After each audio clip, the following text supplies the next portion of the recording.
Hi everyone, it's Tom with the LEC recap of the final week of the LEC Summer Split. We have crowned a champion and you probably already know who it is. If you follow my channel closely, you probably also watch the LEC quite a bit. So I'm still here to do the recaps and go over some highlights and share my thoughts on this team as usual. So let's get into it. We kicked off with a semi-final between Rogue and Fnatic, and I think heading into this, as I predicted in my previous team, I thought Fnatic would win this 3-2, still pretty close because of their early game aggression and Rogue's inability to have pretty much an acceptable mid game. Let's phrase it that way. And it kicked off with Fnatic proving to be extremely dominant. Even though Rogue did get the first kill on Hylissang in game 1, Fnatic redove the bot lane almost immediately. They got 2 more kills, and Fnatic, as expected, heavily focused on that bot lane. I think that has been their strongest side all year long, and they continue to bank on this. And Rogue in this first game, whereas I thought they would focus heavily on the top side, which is a weaker part of Fnatic's lineup. Not necessarily weak, but weaker. I think that is indisputable. Rogue didn't really do anything. They didn't really focus on mid, bot, or top. They didn't really play around anything, and they looked very, very lost in this game. Even though they did get a few kills in return, I think Fnatic pushed their advantages really well. Adam solo slapped Auto Omni in the top lane a few times, and there was simply nothing that Rogue could do in this first game. Niski was dominating on the rise, Adam on Camille was very fed, Fnatic got Soul, 2 Barons.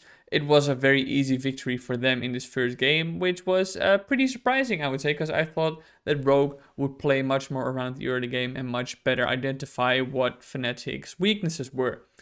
Then in game number 2, Rogue switched it up a bit with the lineup. They played an Ashe and a Lulu in the bot lane. Niski answered the Rogue lineup with the Cassiopeia, which has become kind of a signature pick for him, I guess. It's not a pick that any other mid laners really play except for him. And he played very well on it again. I think Rogue improved the early game this game maybe a little bit. They got 2 very early games, very early kills on Upside and Hylissang. But I think Fnatic, in their trademark style, used this opportunity when Rogue overextended in the bot lane to dive top with basically all their members and got the 2 kills in return. So that is a play that Fnatic does a lot, and I think Rogue really failed in the preparation for this. It did look like the game would be even for quite a while, so that was optimistic, obviously, for Rogue. And I think in the early game, you could definitely see it was an even game. But as expected, when the mid game arrived, Rogue had really no clue what they wanted to do, whereas Fnatic definitely did know what they wanted to do. And you could see that Fnatic, when they got a kill, they did just so much more with it than when Rogue got a kill. They knew exactly when to go for an objective. They knew exactly where to position their players or try to pressure Rogue to get even more of an advantage off the back of a kill. Fnatic was ahead by a bit heading into the mid game. And I think in the mid game, there was a point where Rogue could have struck back. I think they had a real window of opportunity when Rogue tried to make plays.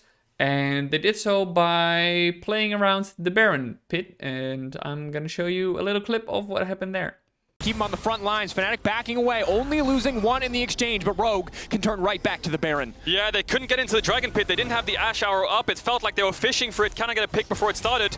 They didn't find it, so Fnatic got the Dragon. Yes, the Realm Warp was bad and they didn't get in the pit, but they found themselves a pick that ward. Didn't spot out whether they were on it or not, and now they're going to start it up. Whippo has ultimate to get in the pit, but no flash. Niski no flash either. Hansama's arrow is coming back up, and Larson almost has flash. Lower, getting lower. They're not going to finish it. They're going to turn away. They're going to back off from Niski. Niski tries to ult. He's only getting connected on one, but Hansama off the side. Hansama locked up. That's the reset that they're waiting for. Whippo now gets to transform. Whippo looks to find one. He has taken the strongest from the side of Rogue and turned it against them. Adam is back in the fight. He's focusing, inspired. Whippo cosplaying Hansama. It's a damn good sight to see for Fnatic fans as they break open the mid lane. Adam going in for another one. Do they? So yeah, again, it was Rogue who didn't really know what to do in this game, and I think for Fnatic, it was clear where to strike against Rogue, because let's face it, Rogue was just playing very incoherently. They were playing a very, very, very, very bad series against Fnatic, and Fnatic, with the momentum they had, with this team they had, with the confidence they had, and with the lessons they had learned from playing the previous best of fives, were all very close. Plus the advantage that they have, which I think is very massive, the stylistic matchup where both teams are trying to play very aggressively, but Rogue doesn't really have a mid game. I think that just favored Fnatic so much in this entire series. But this second game really, I think despite it feeling a bit more even, I think quickly many people realized that this would be a 2-0. And then we headed into game number 3 already. And Rogue did adapt a bit. They played the Gangplank top, Viego jungle, they had Orianna, Jinx, and Thresh. So they tried to pivot a bit more with their pigs, but it mattered very little in the early game. Fnatic pulled ahead with a 4-0 in kills very quickly. Rogue once again tried to fight back a bit, but you could just see that this is not the Rogue that we saw in the regular split. This is a Rogue that was disjointed. They didn't have an answer for any of the aggression that Fnatic was bringing. Their macro, which in previous splits had been so very good, was absent, basically. They didn't know when to swap their lanes, for example. They didn't know when to call their players to assist. Around objectives, they were fumbling a bit. And, there were some moments where Ansama got a good kill, or Inspire got a good kill. Odo Amne was playing fine on the Gangplank. It's a champion that he likes to play. I think it was fine. But as a team, Rogue just was nowhere to be seen in this entire series. And that surprised me a lot. I thought Fnatic would win 3-2, as I said, but this was a clean sweep. Rogue going down 0-3 against Fnatic. And Fnatic super impressive with the improvement they had, advanced to the finals. And then we get to the finals. Mad Lions versus Fnatic.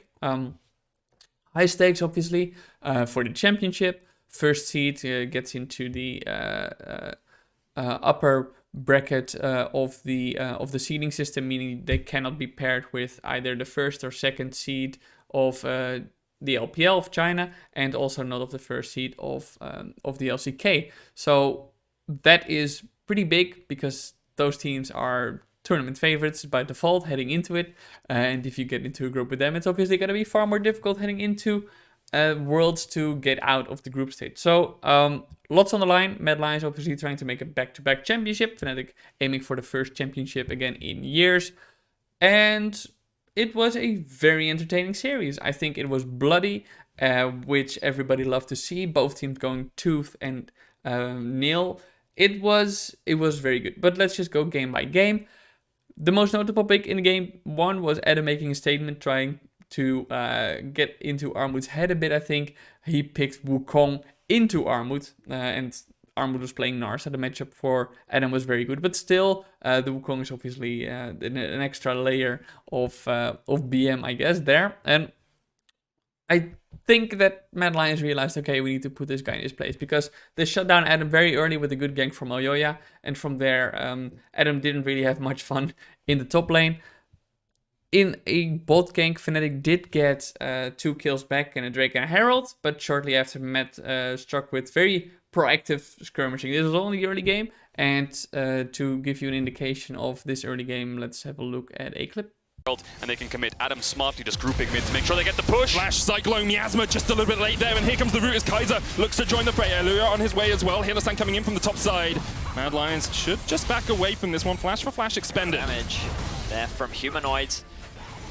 He knows that he has to pull his team. Onto Humanoid, Niski has the Petrifying Gauge. Whippo is going to join the fray as well. Armor coming in from the side as well. There's the Petrifying Gaze. Elyoya still going in with a Heartbreaker. Elyoya low, healing up. Adam trying to get onto that backline, trying to get onto that jungle, but he just can't get close enough. Whippo now, no Crescent Guard available for him. And Fnatic lose 2. True Shot Barrage coming in as well. Just going to chip away at the Fnatic health bars. There's still a flank possibility. Elyoya spotted out by the Hawk Shot. Mad Lions always willing to take a fray, always willing to take a fight. Are looking for it. It's Kaiser going forward in the round warp. Whippo jumps onto Humanoid, but Kaiser is there. Concussive blows will proc, and Whippo will be locked up in spot. He will go down. Armor now looking for the damage as well. This is going to be 4 kills. Now, Fnatic wasn't giving up so easily. They tried to invade Mad Lions, and Mad Lions maybe got a bit too comfortable with the position they were in, and tried to, they weren't very careful walking in their own jungle, and Fnatic capitalized on that pretty well, I would say. I think this game could best be described as a full-out brawl. because at 23 minutes into the game, there were already 26 kills. I think, though, that you could see that Mad was slowly but surely getting more with them, with those kills than Fnatic did, getting more out of them, pushing towers, pushing in waves, getting objectives, stuff like this.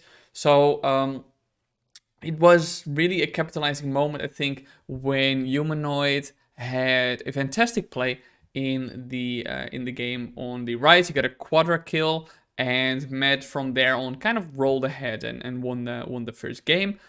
And then in game 2, Fnatic busted out a Vayne in the bot lane. Mad Lions answered with a Karma as support.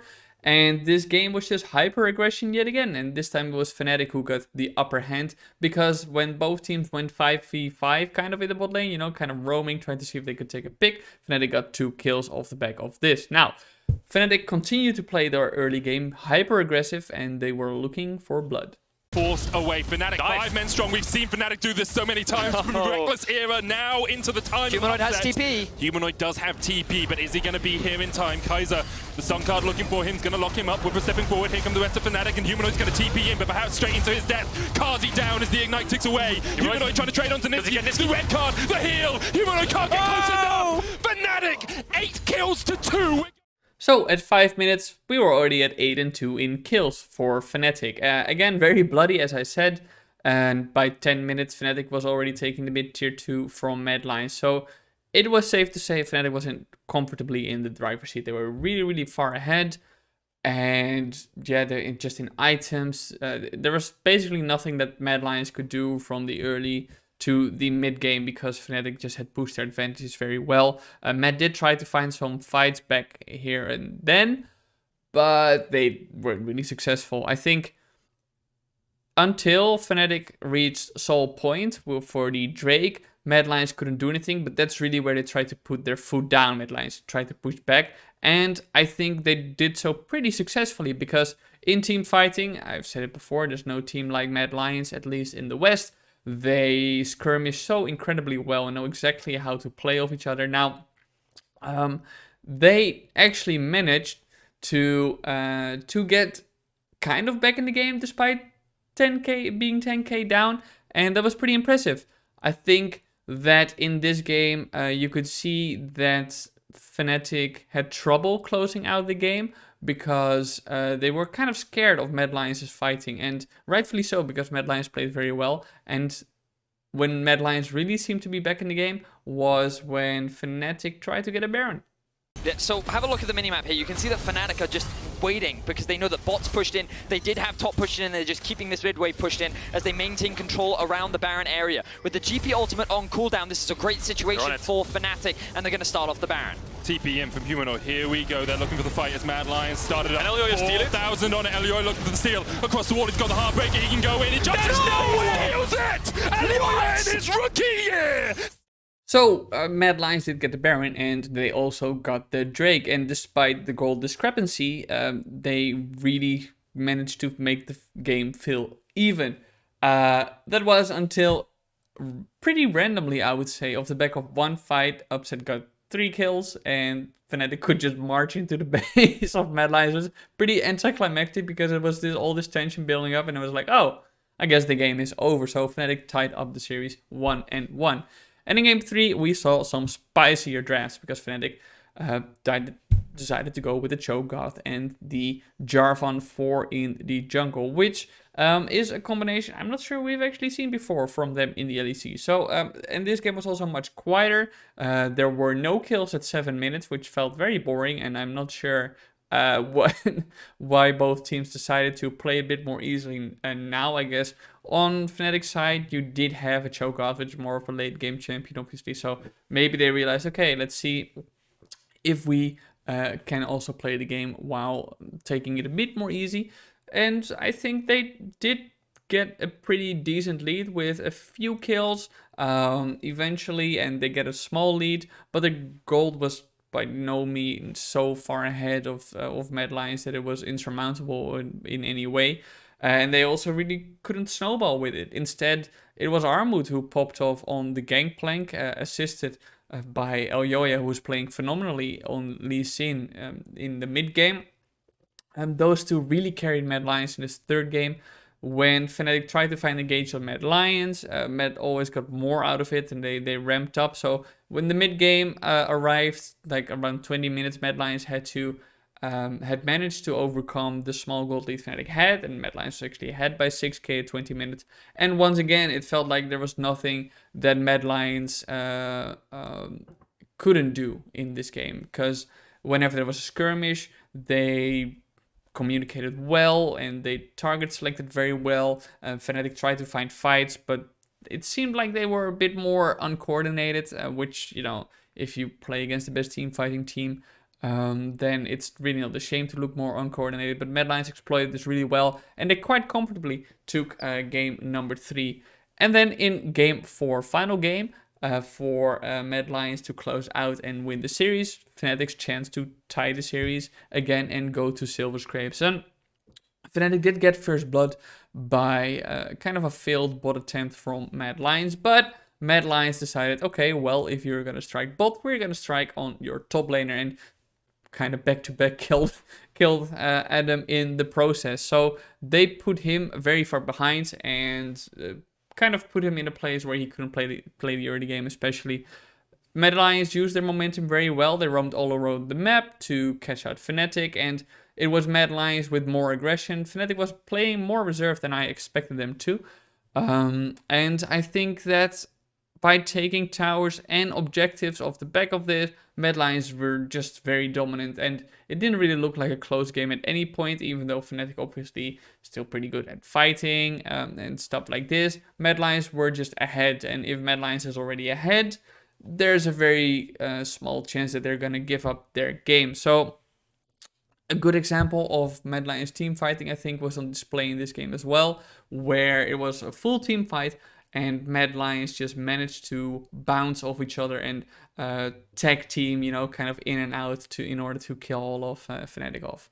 From Fnatic, the confidence is continuing to build for Mad. Here's Kaiser. Whipper goes on to Kaiser, but that's not the target you want. The aftershock coming out, and there's a TP immediately from Mad Lions. They are looking to take this fight. Adam working his way down, but he doesn't have a TP of his own. Humanoid's going to land the chains onto Niski. Does pop the damage reduction, but just can't get away. The flash away. Meanwhile, Armor going in. He's charmed up by Hillsang. Niski's down on towards the bottom side of the fight. Adam still not with this team. Armor going in once again. The Feather Storm coming out from outside as he looks to pull back the feathers, but he just can't get the damage down. The root hits. Humanoid. Elioya going in. Humanoid onto the back line. No one else is down. And Mad Lions have won the fight. Adam, they're too late. Whipper pops the stopwatch, but that's the only gold he'll be seeing today as he is set for a silver medal. Adam cleaned up. Mad Lions clean out. Mad Lions got the Baron a bit later, and by 26 minutes they had already taken 2 inhibitors of Fnatic, and Fnatic was kind of locked up in their base. They couldn't leave because Mad was hiding in the bushes. And yeah, there was just nothing Fnatic could do. In 2 team fights later, Mad closed out the game and won another championship title. So congrats to them, of course. And let's take a look at the completed bracket now for the series. Mad Lions, Fnatic and Rogue are going to Worlds representing the LEC, with Rogue having to go through the play-in stage and Fnatic finishing second after a very, very impressive run through the lower bracket. So now some thoughts on the teams. Let's start with Rogue. Yeah, Rogue has kind of fallen off a cliff. They look really bad. Obviously, they still deserve to go to Worlds because they did very well in the regular split, placed themselves in a position to go there and beat Misfits. It's a bit anticlimactic, obviously, that they didn't put up a fight against Mad Lions or Fnatic, so that is very disappointing. And I think for them, the thing they need to do most is just find a way to play the game together, because it seems like the players all want to do a different thing, and that is really gonna hurt them if they go to Worlds. And I'll be honest, if they play like they did in this playoffs, in the final 2 series, I don't think they're gonna get out of the playing stage, because Worlds play-in teams might not be as good, you know, their regions might not be as good, but I do think that if they play coherently, that's always going to be much better than what Rogue has showed here. So there is a chance still, I guess, that Rogue won't have to go through the playing stage if the VCS teams cannot attend Worlds, and Riot is going to implement the same rule that they did last year, where in that year the LCK got a bit of a cop out, and their playing team was automatically qualified for the main event. Maybe, you know, if Riot is applying that again, it should be the LEC team, so Rogue, who gets the bailout from play-ins if Riot wants to do the 5v5 model again. But if Rogue goes through the play-ins, I really think they're gonna struggle a lot. And I think if they play like this at Worlds, they will likely end last in their group as well, because they are not playing well. Obviously, they are the best of one team, but they were so last year as well, and they didn't do well there either. And there they looked like a better team than they do now. So lots to improve for them. Their early game, their mid game, and closing out games, everything needs to just be aligned. They need an aligned vision on what they want to do. Fnatic then, obviously very impressive for their run through the lower bracket. I think this team learned a lot along the way, from their narrow win against Vitality, then their narrow win against Misfits, a narrow win against G2, a dominant win against Rogue, and a pretty dominant loss, I guess, against Mad Lions, all things considered. So I think this team has learned a lot. They have improved a lot. I think it's incredibly impressive. I never would have expected them to get this far. I didn't expect them to even win against Misfits, let alone end second in the LEC. So I'm very impressed with them. I think that scrimming against Worlds teams is going to do such great things for this team, because especially for Adam, a rookie, with the support of Britpo, you know, they just get completely stumped probably by the better teams, but it's such a good learning experience. And if you see how this team has improved over just a few weeks, imagine what they can do if they really put all the improvements that they learned from scrimming against top world teams. If they manage to put it to use, it's very impressive. Mad Lions then indisputably the best team in the LEC at the moment. What I like so much about this team is that, you know, no matter how far behind they are, you still have a chance of the feeling that they can get back into the game, which is very impressive. Their team fighting, as I said, is really, really good. I think they're absolutely a top team in the world right now. So I'm very much looking forward to seeing them perform, and especially Oyoya, who's a rookie and just kind of unfazed by any opponent. I'm very excited to see how he will perform. And also very excited for Humanoid. I think if we speak about the whole LEC summer split, deserves the MVP, because he really dragged his team through the early weeks, stepped up massively again. The guy's playing out of his mind. So very much looking forward to Worlds for all of these three teams for different reasons. But yeah, in general, that's going to be this LEC recap, I guess, the final LEC recap of this year. So thank you very much for watching. If you like the content, don't forget to like and subscribe. I still kind of am trying to figure out what to do with Worlds content. As you saw for MSI, I talked to experts from every region on this channel, and I'm trying to see if I can get this done for a site so I get paid a bit more, maybe in article form or in video form, because ad revenue on YouTube is terrible.